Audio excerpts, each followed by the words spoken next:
day 22. This is Evan. Say hi, Evan.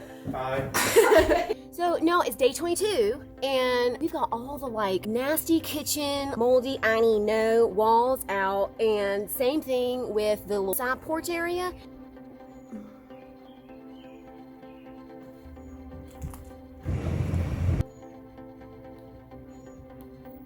So basically, I can see now. I mean, when people say gut to the studs, that's basically what we're doing. Gutting it to the studs, or what's left of the studs, to see, and seeing what's soft, and just going slow. Does this feel squishy? Pulling it out. Does this feel squishy? Pulling it out. We got most of the kitchen done. The ceiling tore out back to the original ceiling.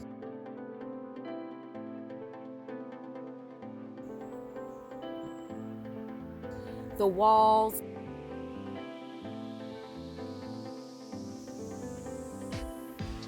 So now it's how much more can we slowly peel back to get to solid stuff. We got all the toilets out. Downstairs bathroom though, floor gone. I mean, there was one joist that was worth anything, and it's even kind of like, So you go in there and you go in that room and it's all the way to the dirt.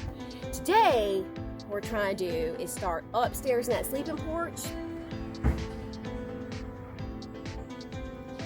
and get that tore out, you know, because what we can get to up there, what we need to get to up there, and then what we might do is shift to below and pull in from below, because, you know, this is pretty dangerous. We just got to think of the safest way to go about this. So now I'm hoping by the end of the day we got most of the rot all out, and I can see what kind of state this house is in, what has to come down or not, what can be repaired or not.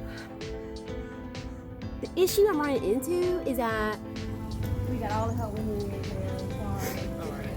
All right, good luck.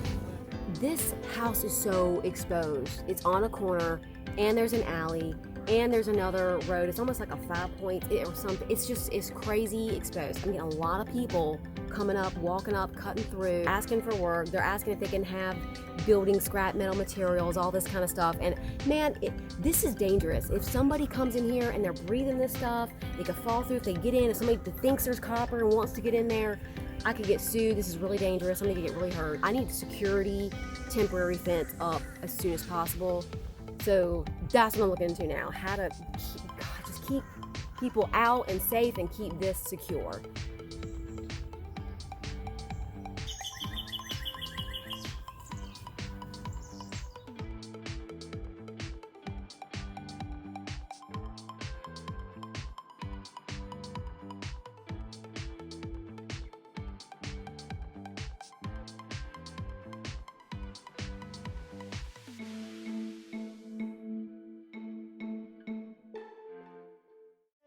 Okay, so